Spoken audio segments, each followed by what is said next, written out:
আমার কলিজা টুকরি ফাতেমা জাহরা, তুমি আমার শরীরের একটা অংশ। তুমি যদি বদদুয়া করো, ওই বদদুয়াটা আল্লাহ দরবারে কবুল হয়ে যাবে। এই খাতুনে জান্নাত, বদদুয়া আপনি করবেন না। আমি রাসূলুল্লাহকে এরা চেনে না, এরা আমার উপরে জুলুম অত্যাচার করেছে। আমি নবী দোয়া করি, এরা যদি আমাকে নাও মানে, এদের ছেলে ছেলে একদিন আমি রাসূল আমাকে নবী বলে, আমাকে নেতা বলে মেনে নিয়ে আমি রাসূলুল্লাহ দিনকে রেখে যাচ্ছি। এই দিন অনুযায়ী জিন্দেগি করবে এবং পরকালে আমার কাতারে হাসর নাসর হয়ে যাবে। কত দয়ালু নবী দেখুন। যেদিন সেদিন নবী যদি খাতুনে জান্নাতকে না রুখতো, আল্লাহ আযাব গজব দিয়ে আমাদেরকে ধ্বংস করে দিত।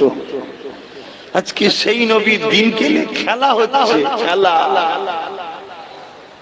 খেলো যত মন যায় খেলো।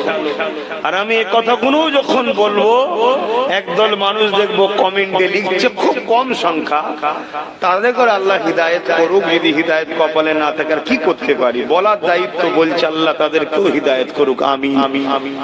তারাও দেখছি কমেন্ট করছে। এই দিনের জন্য কথা বলালো রং লাগাচ্ছে, দিনের জন্য কথা বললো রং লাগাচ্ছে।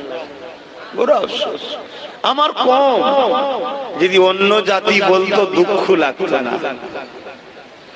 আমার ছেলে যদি আমার গালে একটা চড় মারে, আর পাড়ার সবাই মিলে যদি একটা চড় মারে, সবার চড়টা ভুলতে দুদিনের সময় লাগে না, কিন্তু মরে যাবার পরেও কিন্তু ছেলের চড়টা ভোলা যায় না। কেন? আমার আপন রে তুই। বাংলা হলো আমার দাদা হুজুরের রুহানি বাচ্চা। এরা যখন আমাকে গালি দেয়, এরা যখন আমাদেরকে ভুল বোঝে, ছোট বড় কথা বলে, এটাকে খুব ব্যথা লাগে। অথচ যতদিন আমি ওয়াজ করতে বেরিয়েছি, প্রায় 12-13 বছর কম বেশি হবে, মাকসাদ একটাই, যাতে ইজ্জতের রুটি খেয়ে ঈমান নিয়ে পরকালে জান্নাতে থাকতে পারি, এই আশাই বুঝাই, এই আশাতে বুঝাই। কিন্তু কেন যে আমার একদল ভাই বোঝে না। আর যখন এগুলো খুব দুঃখ করি ভাবি, তখনই কোরআনের ওই আয়াতের কথা মনে পড়ে। আল্লাহ কোরআনে বলেছেন, খাতামাল্লাহু আলা কুলুবিহিম, আল্লাহ যাদের অন্তরে মোহর মেরে দেয় তারা হেদায়েত হয় না। না হয় রাসূল আবু জেহেলকে কম বুঝিয়েছে। আবু জেহেল নবীর চাচা হয়, পাড়া সম্পর্কে কম বুঝিয়েছে, কিন্তু তাও পরিবর্তন হয়নি।